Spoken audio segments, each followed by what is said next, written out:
Welcome back to the show, Chef. A couple months ago, I had the opportunity to interview Chef Simon Zatyrka, good friend of mine, who also hosts his own podcast called the Culinary Mechanic Podcast. And about a week later, I was on his show recording an episode. And we thought the conversation was so juicy that we decided we were going to drop both of our episodes in each other's feeds. So you get the Mac Daddy bonus. You're going to be able to hear not only Chef Life Radio, but you're also going to listen to the Culinary Mechanic Podcast. If you like what you hear, then by all means, subscribe, like, review the Culinary Mechanic Podcast on Apple, Spotify, or your favorite podcast player. You're listening to Heritage Radio Network.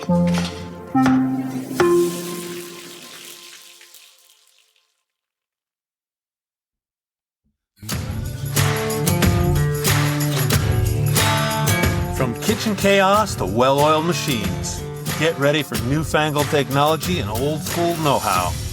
Stories and a good bit of fun. I'm Simon, and this is Culinary Mechanic. So you want to know the Batman origin story? Yeah. Okay. There was it's so hokey because where I lived in Hammond, Indiana, which was right between like Chicago and Gary, my dad was a college professor, and on his breaks and at lunchtime, he would go to a local restaurant, which is called the Big Wheel on Indianapolis Boulevard. Kind of been there forever. And I was always kind of curious of who my dad was out in the public, right? I'd never seen him teach. All I knew about him was like my experience at home, which was, sometimes rocky. So when the opportunity came up for a dishwasher position, I took it. So I started working at the Big Wheel as a dishwasher. Hating life, man. I mean, they beat the shit out of those pans. I'd be scrubbing them, trying to get them clean. I think even today, there's probably a stack of 12-inch saute pans stuck up in the popcorn ceiling that I just refused to finish up. But and sometimes I would catch my dad. He'd sit at the counter, and there was the main cook. Her name was Artelia White. She had a gold tooth in front. And she worked the wheel, back in the day when there was a physical wheel. And she would sit there in the window and just kind of chat back and forth with my dad. And he was kind of, chatty up with the waitresses and Dr. And so I'm kind of just trucking through there. And one Friday night, I'm walking past the kitchen door, and it was right in the middle of service. And the two women, Artelia White and this really, really thin, severe woman who I'd never heard her speak out loud. Artelia was the one that was always barking orders and stuff. But it was just this one weird moment where I turned my head and I saw the two women engaged in this dance where there was pans and steam and food, and they went together and passed, like they moved in such a dance that they didn't communicate anything outwardly, but it was so smooth and beautiful in that one moment. And I turned away and I said, I don't know what the hell that is, man, but I got to get me some. So I tried doing other things. I sold clothes. I sold Tom McCann shoes, but it just seemed like every time I came back to working in a kitchen. And the first time I got a cook's job was at a Greek restaurant in a mall. And the guy says to me, so you know how to clean beef tenderloins, right? And I said, oh yeah, sure. And the first day there's another dude standing next to me. We got our cutting boards and a stack of, a case of Pismos. And I'm kind of like watching out of the corner of my eye to see how he's doing it. And I'm trying to mimic what he's doing. I think like there was more meat than silver skin in the garbage can at that first one. I mean, I just hacked the shit out of it. But I seemed to learn really, really fast. And the thing that struck me was the sense of community in the kitchen. Like that's the first thing that really pulled me in, was this kind of idea of the island of misfit toys where, it didn't matter where you came from, what you did, that as long as you could hold down your station and work hard, you were accepted. And so that's kind of the thing that relational connection to me has been the thing that's always driven my career. I never really thought I had this idea of like a specific type of cuisine that was going to be Adam or trying to be avant-garde or trying to be ahead of the curve. Although when I moved to South Florida, there were a group of us that were following the Mango Gang, which was, Alan Susser and Norman Van Aken. And we were kind of like the ascendant group of chefs. And so that's when Floridian cuisine was really hot and stuff like that. So got in the middle of that, but always came down to like the crew, like feeling part of the crew and feeling what that was like to go through, hell and high water through a shift, only to find out at the end that there were no bringbacks. It was a perfect score, and you look around at one another, and you go, "Wow, did we just do that?" Because there's always that one moment in this shift, in the peak point where like time compression just comes in, everything slows down, and you feel like right on the edge of everything going sideways. And somehow it's always the team that pulls us through, right?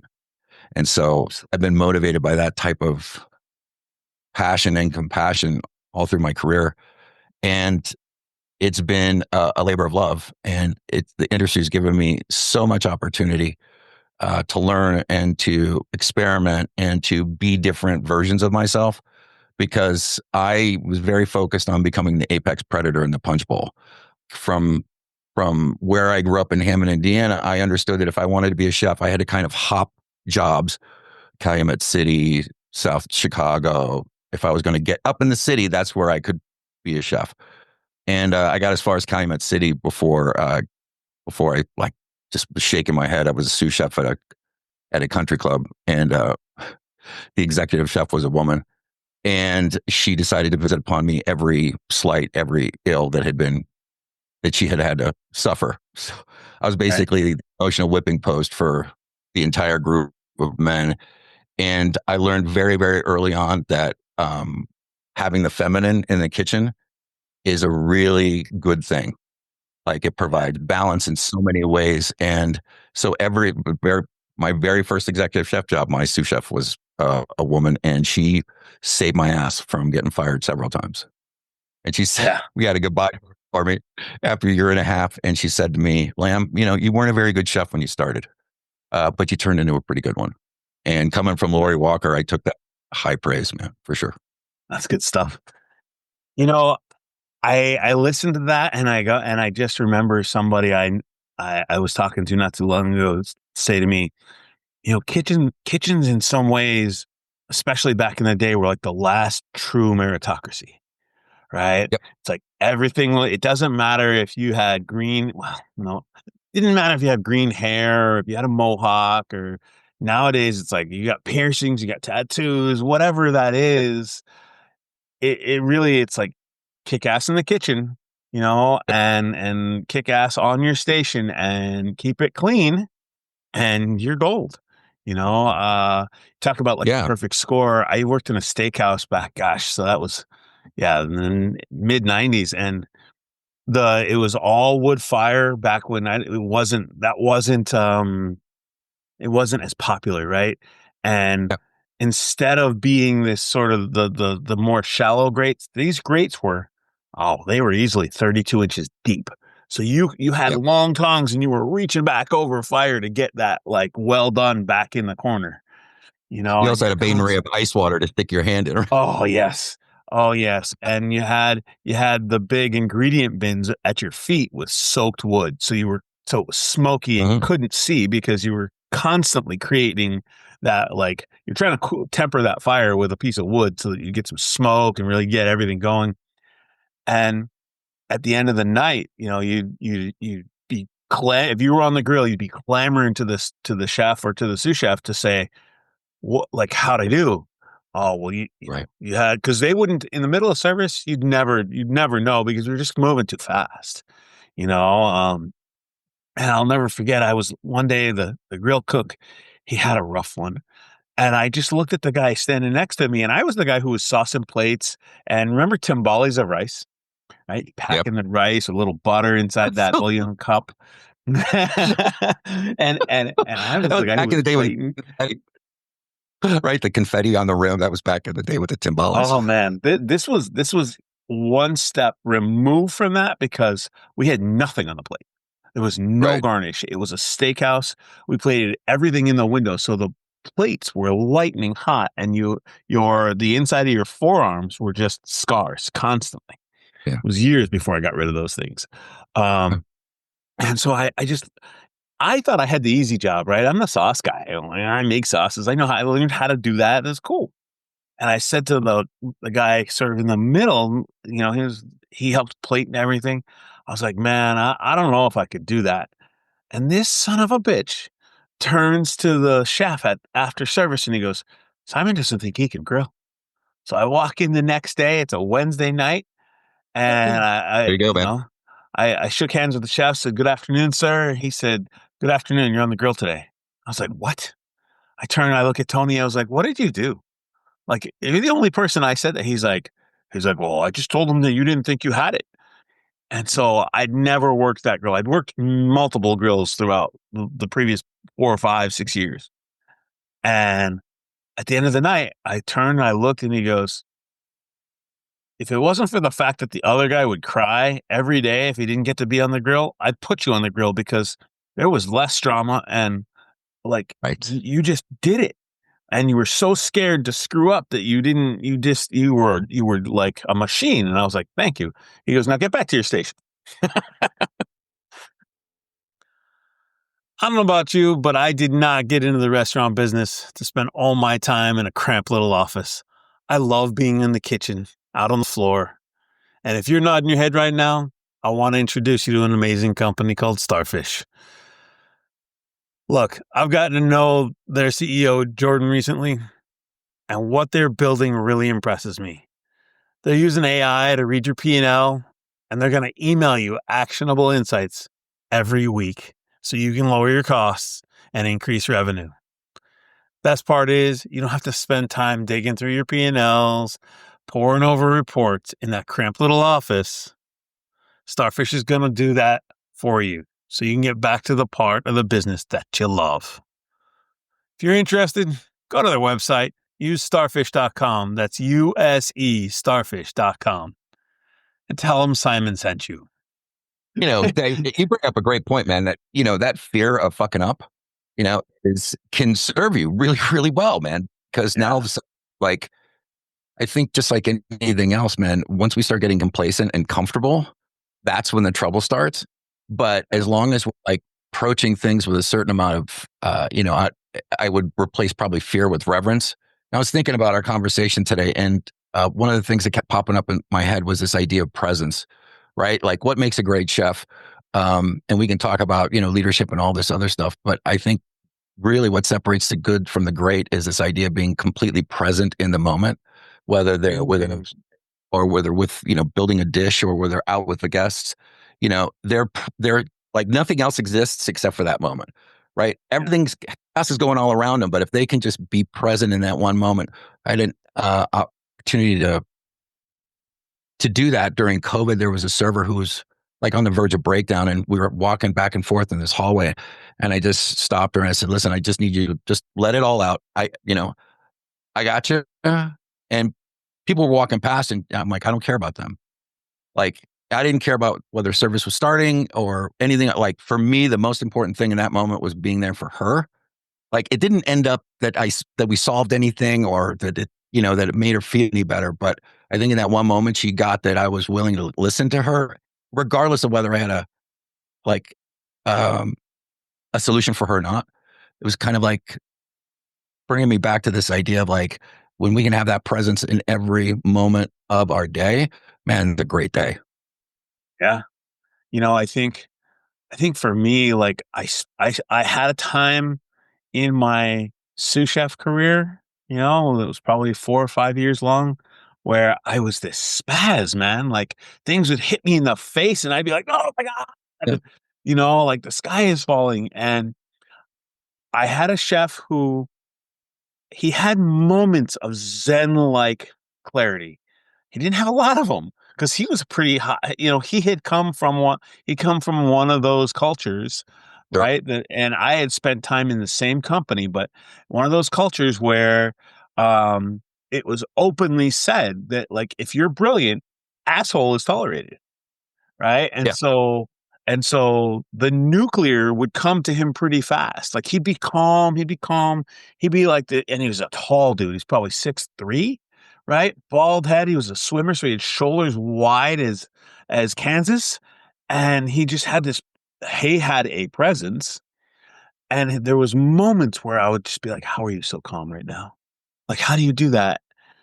And but then he would just rock past that and just go into like the screaming, yelling, like pulling out Sure. hair he didn't have. Yeah. And I asked him one day, and he said, Simon, if you are committed to success, you will quickly see that the attitude, the demeanor, the fear, all those things that are on the face of your team is a direct mirror of you. So if you can stay calm, they can stay calm. And I said, how come you can't stay calm? He said, I try. He goes, I really try. He goes, and I know I have some good moments, but it just shit. And I was like, okay, I got it. And it took me a few years to get past that experience, right? Like just a couple more kitchens. And all of a sudden I had someone say, tonight was kind of crazy. How are you so calm? And I thought, oh, I did it. And I really think you're right. It's being clear about exactly where you are in that moment and what is best for I stopped thinking about myself and I started thinking Yep. about my team more and how they were reacting to my spaz or my lack of spaz, Yep. and now I tell people, hey man, I want you to be the eye of the hurricane. I want you to be that calm center where everything around you is just flying out of control, but you're calm and thinking what next steps are so that you can direct that craziness, you know? Sure. Yeah, because there's a way to harness that energy that's happening all around you and direct it, but never going to be from a point of you being that excited and energetic, right? To drop your knowing and go, okay, so this is where it's going to go, and how do I get there? I'll bet any amount of money that night when you were on on that grill that first time, you were absolutely present to everything that was going on. Like Oh you knew yeah. everything was on. Like there was nothing that was going to carry your attention away from that. Well, and the other part was the guy who was normally on the grill was on my station and he was half coaching, half heckling me. He's like, "Come on, little boy. Come on, little boy, you can do it." But he was also digging me a little bit here and there. Sure. And so I was determined. I was like, well, I know how to cook steaks. I'm just afraid right now because this is a bigger pond. I mean, and this was a place that was doing in the 90s was doing 64-ounce double bone-in rib chops. Those are massive, dude. That's something you make for Sunday dinner. you Yeah, know? and the thing about solid wood fuel, man, is that grill's got a life of its own, man. There's the hot spots and the cool spots, and it changes with like every log you throw in there. So if you're not like watching everything and like figuring it out constantly, it's a constant evolution of like, where am I going now? What's happening over here? Like, where am I going to move? And so, completely different from any other type of fuel. And there is certainly an art. There are a couple restaurants out in California. Like I was out where they filmed the movie Sideways, the wine movie. Yep. Yep. Yep. Remember? So That's Ojai. No.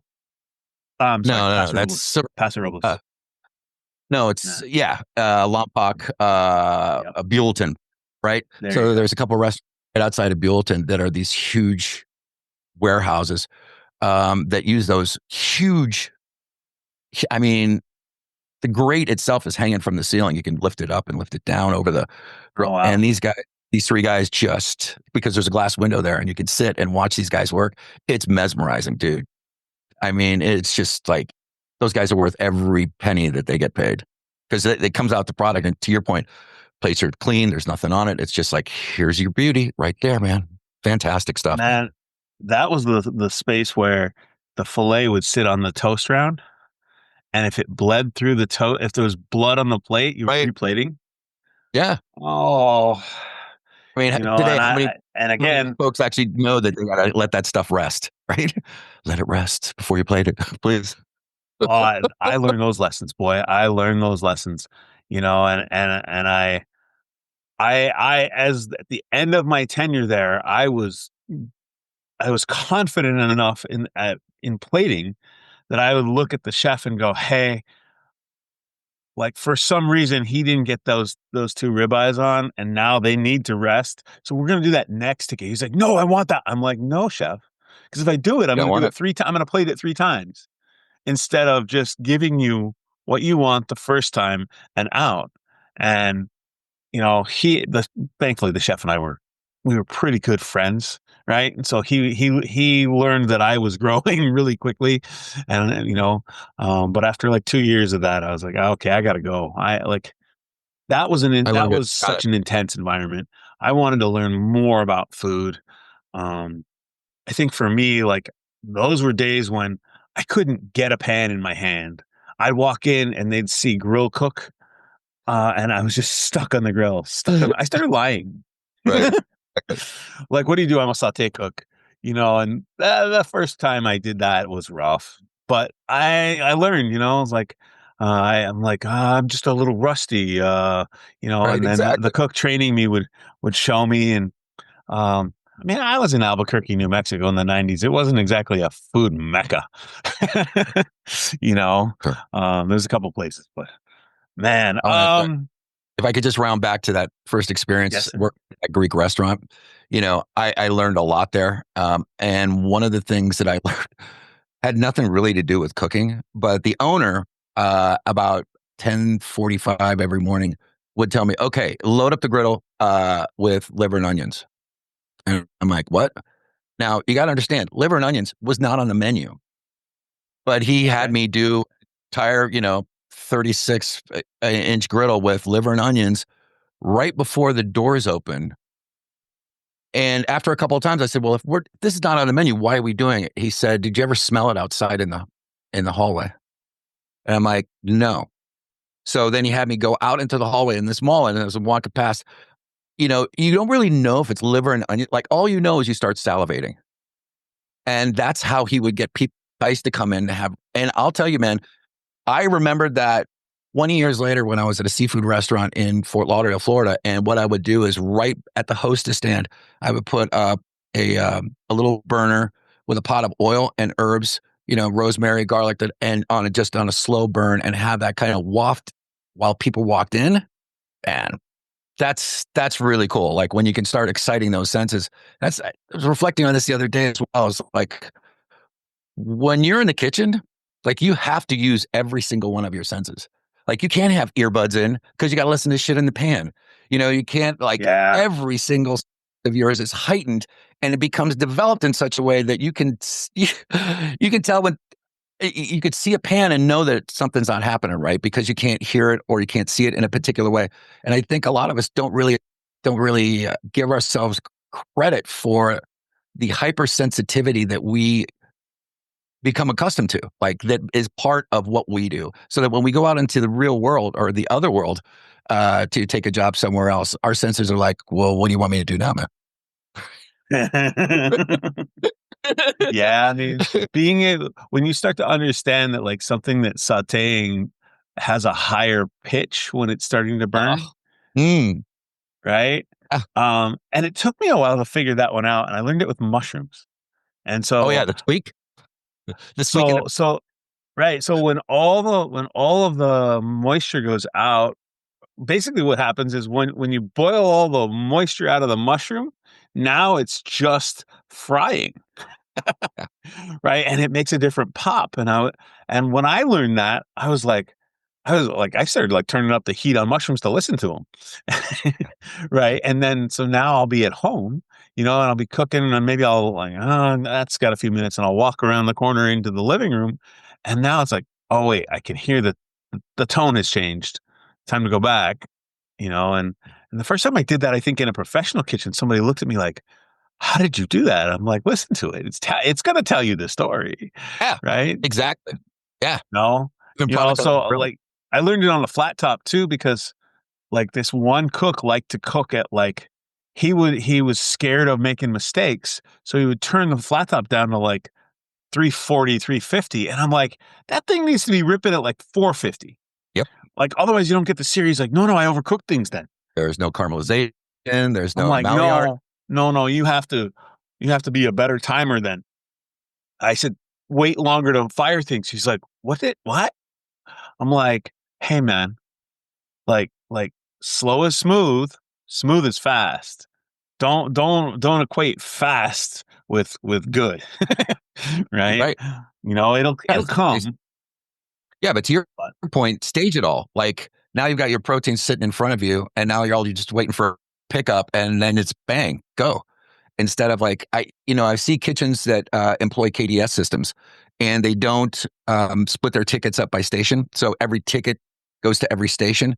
And what I see happen is the cooks will get ahead of themselves and start firing stuff without really firing it in order to make it come up. And you see some really crazy stuff on the grill where these guys are just hammering this meat just to get it out in under 15 minutes, when in fact that's probably an unrealistic expectation for a 16-ounce prime ribeye. You know what I'm saying? Like, that is not doing that meat any justice. So there was a place in Fort Lauderdale that same seafood restaurant. I had the only printer as an expo. Nobody else had any tickets, and I had 7 stations, and we did 750 to 1,000 covers a night, and we never missed a beat. But you get to be really, really good at calling out stations and pick up. Now, you might need 3 busboys behind you to boost trays because it's coming out so fast. But you get to dictate windows and stuff. But it really start to appreciate how long it actually takes to saute a pan of scallops, you know, versus grilling a piece of fish. And when now it's time to pick up, because our job is to make sure that that food is at the height of perfection, not only from a raw state, but also from a cooked state at the time to get it to the table. Because after that, there's declining benefit to, like, now it's sitting in plate. Now the juice is pooling, like especially for scallops. So it's a real art form that I think, again, not a lot of people appreciate, and I don't think we give ourselves enough credit for. Yeah. Adam, I love how when you and I talk, like you strike such deep things in my brain, and I want to completely shift gears and talk about But exactly good. what you just said, which is, in today's world, and I want anybody who's listening or watching out there to understand that KDS is more prevalent than it ever has been before. Kitchen display system, it's screens instead of tickets, and it's taking away some of the art of expediting, right? We're seeing more things get split up onto things. And I think that my point that I want to make here is, it needs to be clear in the minds of the proprietors, the owners, the chefs, the dining room managers, that this is a new art, right? This is a new skill. Designing a menu that comes through a KDS system and that is coordinated and comes together is a completely different thing. And Yeah. I don't think that everybody realizes that when they get their fancy new technology, because everybody's excited about this shit, and I love it. Hey, look.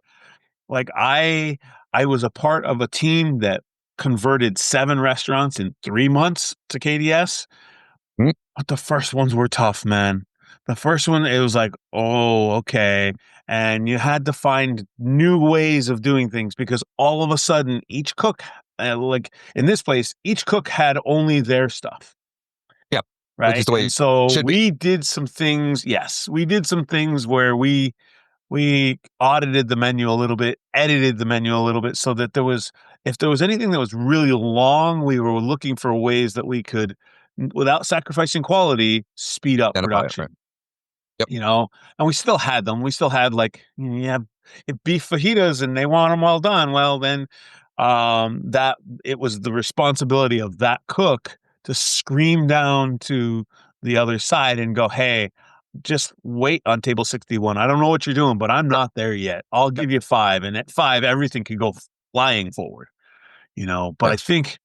I think it's really important to understand that how technology is changing what we old guys have done for decades, right? It's not the same madness. It's a new Yeah. madness.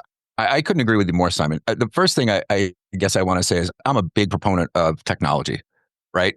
I think that there is a place for it in all our operations. And my rule of thumb is if it will provide me more opportunity to be front facing to the guest, then I'll look at that. But if it takes me more time to being in the office, I don't want to know.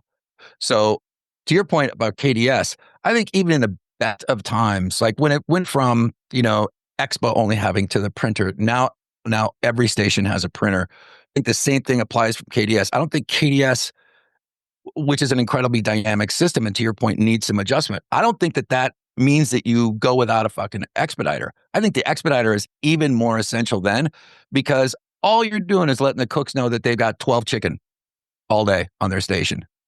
Right? That's probably the best thing that it does. Now you can look down and you can see one of the problems with KDS is if you have, say, most pantry stations also have their dessert stations incorporated to that. Well, if you got 3 6-tops and 4 2-tops, and all you got, you're looking at this window, and all you got is salads and stuff showing, and all of a sudden you've got desserts that pop up. Well, the expectation is the desserts should go out before the 6-top goes out because you don't want that 2-top. So there's that nuance where an expediter can actually be helping the guys going, okay, wait a second. If you scroll to, like click through your screen, there's one at the bottom. We need to get that out first. So I don't think it's, I think it's a great addendum too, but I think anybody who thinks that they shouldn't have an expediter is missing the point, because again, there's all kinds of garnish, there's all kinds of sauces and stuff that need to happen. And really a high value expo person can take care of a lot of that. And it shouldn't necessarily only be like an assistant manager, front of the house manager who's doing it because he's got extra time on his hands. This needs to be a position that's very well thought out and valued, because it can make or break a lot of operations. Yeah, Just from a sure. food quality standpoint. We had, I worked for a company for a while, and it was a short window, but boy, it was a neat one.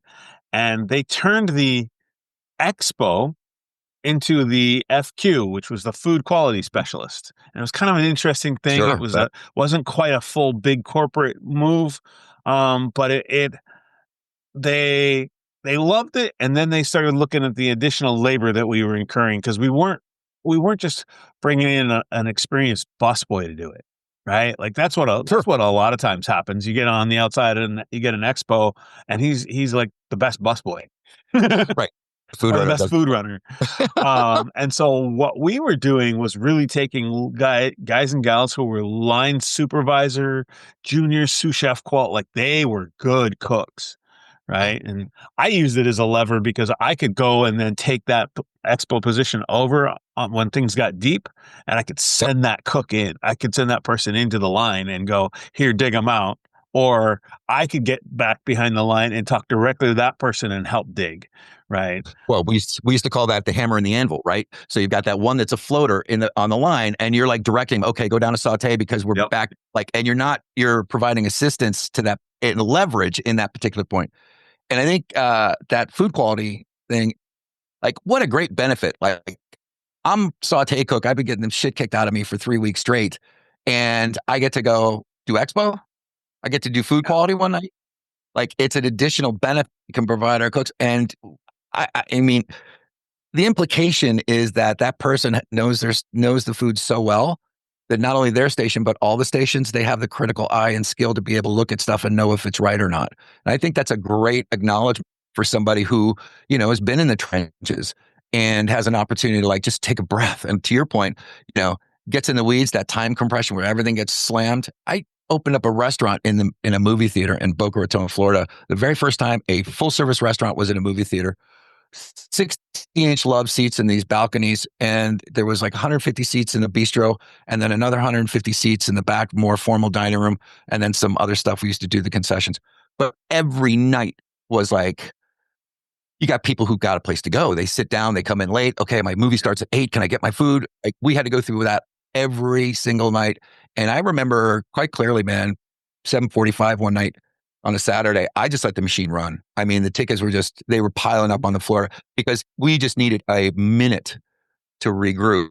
And this is like 10 guys on the line on 5 stations, and they're beating ass. We need 2 expos, 4 food runners, because again, there's a time compression now. And then 20 minutes later, it's dead quiet in the kitchen, and it's going to ramp up again. So that opportunity to give everybody a break and a breather, I think, is really important, man. Oh yeah, the master reset button is key. I learned that from getting crushed at this one seafood restaurant here in Seattle. And what I learned to do was make eye contact with my favorite busboy and go, and I'd make the kind of the drinking gesture, and he'd go and grab a full tray of cups for the kitchen and fill them with water, and then he'd let me know that he was there, and he'd come down the, I'd say, okay, come on. And he'd just walk down the line handing out waters, and I would make everybody stop for 30 seconds. And it was usually when we were just getting just destroyed. And the first time that happened, the GM looked at me and she said, "What are you doing? Why are you stopping?" I was like, "Because we're not, we're Not like machine. spinning out. You know, we're in the Chevelle SS just burning our tires, man. We're not going anywhere. Like Right. everybody's sputtering, everybody's like stupid right now." So I would make the saute cook just turn off its burners. Like you take your shit out like on the grill, grab a sheet pan, put everything on that sheet pan for 30 seconds. Drink your water all the way down, hand the cup back to Jimmy, and then, okay, are you ready? Sweet. First three tickets, next three tickets, next three tickets, and then that last service would go, and everybody would high five, and we would Sure. slay it, and then get But ready for the 9 o'clock rush. this comes right back to like the underlying theme of the things that we were talking about, like the chef as leader, right? To be able to have that presence of mind of like going, we are on the verge, man. We are like the car is tipping over on two wheels right now, and if I don't pull back, not in a crazy way, like not like oh damn it can't, blah, blah, blah. No, just to be able to pull back just for a few moments. And to your point, it just takes a moment to reset, and everybody goes, what? Oh, okay. And then they double down in their effort. But if we're not the ones leading emotionally, because everybody's keying on us, what is he going to lose his shit now? Like, do I need to lose my shit or no? Like, no, dude, we're just gonna have a glass of water now. That's all we're gonna do. No, Yeah. Brother. I've since those days, and that was probably 15 years ago. I've realized that it restores humanity. Sure, it does. It's really what it Absolutely. does. It really restores. You stop being that machine or that robot for the business, and you're a cook, and it's hard. You know, and I think that once I learned that, I started teaching it, and I saw it happen a couple times where the sous chef would just be like, get some water, get some water. You know, get cups of water. Like he was scared to do it, and I Right. saw him do it, and he's like, "Everybody drink." We're like it was the end of a stupid lunch rush in a Right. really busy downtown. Like the Amazon, you know, Amazon is right above us, and like, oh, they were tough, boy. They were demanding folks, but he was like, you know, I remember I showed up, and I was a multi-unit at the time, so I showed up at the end of lunch. He's like, I did the reset thing, like whispered to me. He's like, I did it. I'm like, how'd it go? He's like, so good. Everybody thanked me, including the expo and the food runners who were confused. They had an opportunity to like clear the window of things that were there and they weren't being pushed and overrun. You know, You know, it's such a weird thing that to think that 45 seconds to a minute can do that, but it really, I think it's, I think it's, I think it's listen, crucial. when you said it restores humanity, that hit something in my heart because I've been that person on the line, and when you start to feel like a machine, like you start off like yeah I'm a machine, yeah man, but then after a while, man, you're like the fuck, man, I'm not a machine, I'm a goddamn like da da da da, and you start to really do that dance of like losing your shit, walking off the line, just like whatever it is. And in those moments, they don't come very often. But when those moments come to have someone who's going to restore the humanity with a glass of water or a reset or just wait to call tickets for a minute or whatever that is, brings me back to like, no, this is something I do because I love and restoring my humanity reconnects me to the reason why I love it, right? Because like I said, I got into it for the humanity. I got in it for the connection. I got into it for like the bonds that happen under intense pressure. That idea of perturbation where pressure, pressure, pressure, pressure. That's how a piece of coal becomes a piece of a diamond. But that perturbation can only last so long before there's a release or becomes an explosion. And so, to your point, I think that comes from wisdom, that comes from maturity, that comes from experience, comes from being there, and I think it's a perspective that many more people should share. Yeah, I mean, I think the one for me that really like as I've gotten older, I start to realize inciting a little bit of fear and creating a pressure cooker environment only works to a certain point. And I've Sure. now started to think about it like the tachometer in my car. There's a red line there. And up to that point, you can create some great stuff, right? Like you can motivate people to go fast and hard. But at some point, like you hit red line and then it starts to go down. And the reality for me is you can only get people to make great food at that red line for a little while, because at some point stressed cooks don't make better food. Anxious cooks who are in fear of their job don't make better food. I don't care what anybody says. Like there's a point, yes, you can do it, and we've seen it, and it's glamorized in on TV sometimes. Our buddy Gordon Ramsay has made a career out of showing that. Sure. Oh, But it's a shtick.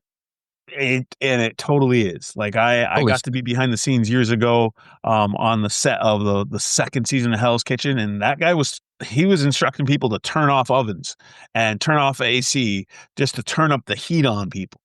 Right. Right? And so Exactly. that's show, and I think 'Cause it's that people need to understand right. that. Right. But there's a breaking point. There's a red line to a human's capacity to do great stuff, right? Under that much pressure. I think that Right. that's why, people are being nicer and kinder, and I think hopefully more focused on standards rather than just greatness, right? Because Sure. it is damaging at some point to people's psyche. And you've talked about it for years. I've talked about it for years, but I think that remembering that we are human beings that are actually like trying to do something that we are passionate and love, right? And I implore people nowadays to ask themselves, so was that fun? Because if it wasn't fun, like how do we make it fun again? Right? What's the point of doing it? I mean, Yeah. I always stand by this. Like this industry is hard, and that's okay. It just doesn't have to be harsh, Yes. right? Yes. Like the fact that we are held to a higher standard, that we are, you know, asked to do things with our mind and body and spirit that push us outside of our comfort zone, I think serves us overall to understand what resiliency and adaptability might mean in our personal lives as well. Like it's okay that it's hard. It just doesn't have to be harsh, right? And that's where it comes from. Like don't don't be an asshole, but don't be a doormat either, right? And the only way you can bridge the gap is by leading with standards. Period. End of story. Because anything else is just leading by personality, and then you're up to whims of whether I feel good or I feel so. Yeah. Yeah. Yeah, I've been joking recently that I want that my first book is going to be "Hey Chef, Don't Be a Dick." For a while, in a series of posts called "Don't Be a Dick Like Me." All right, Chef Adam Lamb. Hey, brother. As usual, the conversation with you and I just goes in wonderful directions. I cannot tell you how much I appreciate you coming to play in my little sandbox of the world. Tell us how we find you out there in the Sure. ether. Sure. Well, the podcast is called Chef Life Radio. The website is cheflifecoaching.com, or you can hit me up on LinkedIn, where I have a presence, and of course on the other sites, but primarily at LinkedIn for sure. DM me if you listen to the show and you got a kick out of it. Please let us know. We're always happy for that. And if you have any questions, you can call me at 828-407-3359. Thank you, So the brother. rest of you out there, please go leave us a review. 5 stars is amazing. Heard somebody say recently, it's either 5 stars or nothing. Well, I'll take what you give me, but I'd love 5 stars. You can find us on YouTube. You can find us on Apple and Spotify and wherever you get your podcasts. Thanks for playing. Thanks for coming to see us, and catch you on the flip side.